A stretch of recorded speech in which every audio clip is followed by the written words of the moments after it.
Bangladesh police অধিনায়ক additional ডিআইজির কার্যালয়ে নিয়োগ বিজ্ঞপ্তি চলে এসেছে। আপনারা দেখতেই পাচ্ছেন সহকারী শিক্ষক একজন, এবং অর্থাৎ এটি ৯ আর্ম পুলিশ ব্যাটালিয়ন ষোলো শহর কর্তৃক পরিচালিত আর্ম পুলিশ ব্যাটালিয়ন পাবলিক স্কুলের নিয়োগ বিজ্ঞপ্তি।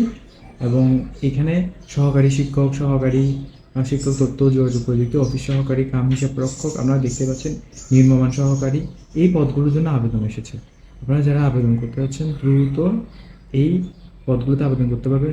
সহকারী শিক্ষক ভৌত বিজ্ঞানের জন্য ন্যূনতম পদার্থ রসায়ন বিজ্ঞানের স্নাতক প্রয়োজন হবে। বাড়ি ভাড়ার মূল বেতনের 20% হারে গ্রেড 10 এবং গ্রেড 11 বিএড ছাড়া মূল বেতন সমপরিমাণ অর্থসহ বছরে 2টি উৎসব ভাতা, অবসরকালীন শিক্ষক কল্যাণ তহবিলতা, আর্থিক সুবিধা, চিকিৎসা ভাতা।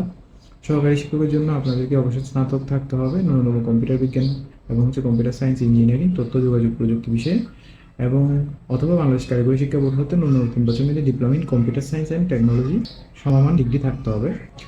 এখানেও সে আপনাদের গ্রেড হবে 10, বেতন 10%, বেতন পরিমাণ অর্থসহ বছরে 2 উৎসব ভাতা, শিক্ষক কল্যাণ তহবিলে আর্থিক সুবিধা দেওয়া হবে এবং চিকিৎসা ভাতা রয়েছে। অফিস সহকারী শিক্ষকের যোগ্যতা SSC, ব্যবসা বা সমমান এবং কম্পিউটার অপারেটিংয়ে দক্ষ হতে হবে। এটি গ্রেড হচ্ছে 16, বাড়ি ভাড়া মূল বেতনের 20% হারে মূল বেতন সমপরিমাণ অর্থ সহ বছরে 2টি উৎসব ভাতা এবং অন্যান্য অর্থাৎ যে ভাতাগুলো রয়েছে সবগুলো এখানে প্রোভাইড করা হবে। নির্মাণ সহকারী কাম কম্পিউটার অপারেটর SSC পরীক্ষা উত্তীর্ণ হলে আবেদন করতে পারবেন। এটিও গ্রেড 16।